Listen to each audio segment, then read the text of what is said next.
So hi mga kasolista, magandang araw sa ating lahat at pasensya na po at di po tayo nakapag-update or nakapag-upload na ng mga videos kasi medyo busy na po tayo sa ating trabaho. Ayan, so ngayong araw na to o sa video na to ay i-explain ko sa inyo or i-update ko sa inyo yung performance nitong 3.2 kilowatt na PowerMR inverter natin, ano. So bago yan sa lahat, shoutout niya po pala kay Sir Emeritus Tagareno 703, no, na nagtatanong nito kung kumusta na ba yung update nitong ating PowerMR inverter na 3.2 kilowatt 24 volts version, no. So papakita ko sa inyo yung, kasi ang pinaka-issue nitong ating inverter ay medyo bumababa yung kanyang frequency. Ayan. So papakita ko sa inyo. Yung nakikita nyo, ayan, 56.1, no? 56.1 Hz yung output niya na may 230 volts. Approximately 230 volts yung output. Tapos 56.2. So ayan. Yung pinaka-concern po natin ay bakit ganyan talaga? Ayan, no? So nakita ko yung problema kapag ito yung linya ng ano ko, yung solar panel or PV natin. So pag binaba ko yan, just for example, ayan, tumataas yung kanyang frequency. So iwan ko lang sa ibang inverter kasi bumababa daw kasi talaga, kasi dito nakaano sa kanila.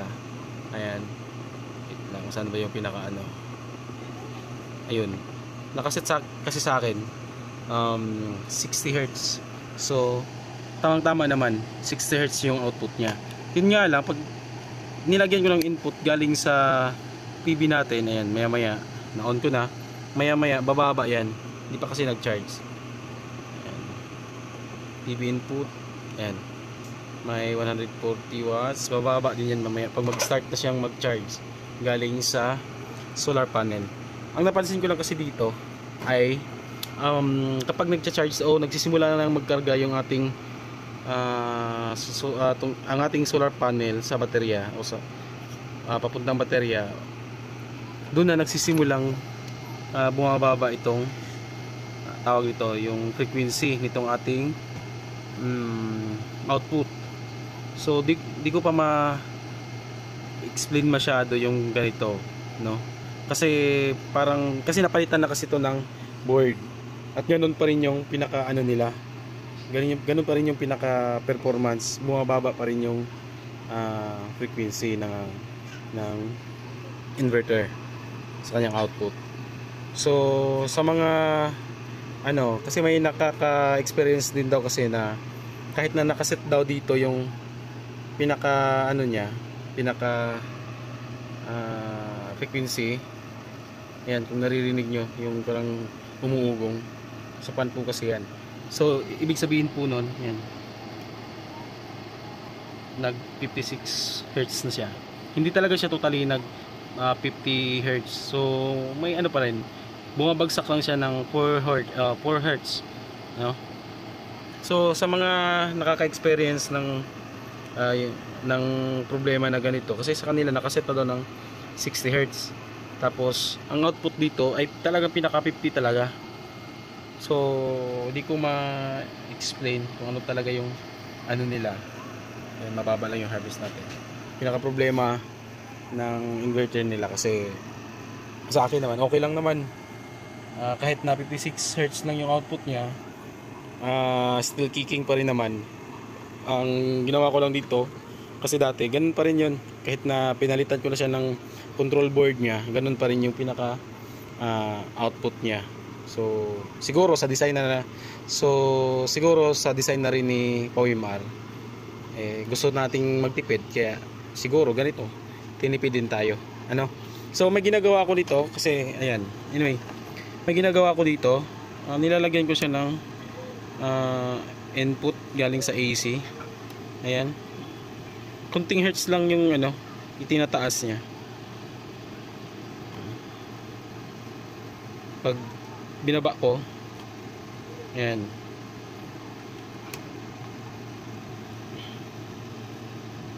So nasa 0.5 lang yung itinataas ng kanyang ano, ng kanyang hertz. So ma-advise ko lang sa inyo, mahalin nyo na lang yung inverter niyo. Kasi gusto nating magtipid, kaya kung napagastos man tayo sa ganitong klaseng inverter, gamitin na lang natin, lubos-lubosin na lang natin kung hanggang saan pa kaya niya, no?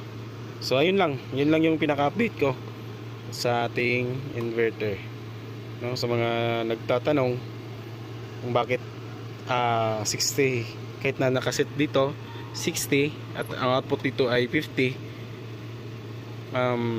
hindi ko masyado ma-explain kasi sa akin naman 56. In my part, okay lang naman siya na ganyan. Ganyan yung output niya. So ayun lang guys.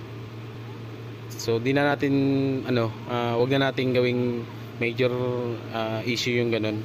Kasi okay lang naman siya para sa akin. Para sa akin na sitwasyon, okay lang naman siya. Siguro in the future magpapalit ako ng ating inverter, no? Papalitan natin to pag nasira na. Pero kung gumagana pa rin naman, wag na. Balik muna natin yung pinaka ROI ng ating ginastos, no? Yung mga na-invest natin. So guys, ayan, kung gusto niyo naman talaga na yung output po ninyo ay maging 60 Hz tulad nitong sa akin, yan, 60 Hz yung output niyan, no? Kasi ang ginagawa ko para maging 60 Hz siya, ina-up ko tong sa Dio ko, yan, no? So naka-on yung Dio na yan. So ibig sabihin, yung Dio may contribution siya sa ating load kung hindi na kaya ni panel. Yan, pakikita ko sa inyo. Yan. So yung harvest po natin ay nasa 395. So ibig sabihin yung load natin ay nasa 176. Ang nagpo-provide niyan ay si panel, yung si solar natin. So kung hindi na kaya ni PV ni solar yung load natin, ay magko-contribute ng kuryente si Dio para kayanin yung load. So in that way, ang magiging output po natin ay magiging 60 Hz. Yun nga lang, may consumption pa rin ng konti magiging grid tie yung ating inverter, no? Yan, wala lang siyang export pero pwede siyang maging grid tie. Yan, makikita niyo. Tapos yung pinaka-output niya ay 60 Hz, no? Nakikita niyo yan, lahat yan naka-up. Kasi kung i-down ko yan, yung ating sa Dio, i-turn off ko yung Dio natin, babalik yan sa 56.1, which is pinaka concern natin talaga yung 60 Hz frequency, no? So yan, share ko lang sa inyo na kung gusto niyo talagang maging 60 Hz yung output niyo, lagyan niyo ng AC input yung ating inverter at iset nyo sa, ayan, pagkikita ko sa inyo, iset nyo sa is UV, ayan, is UV solar utility battery yung configuration yan.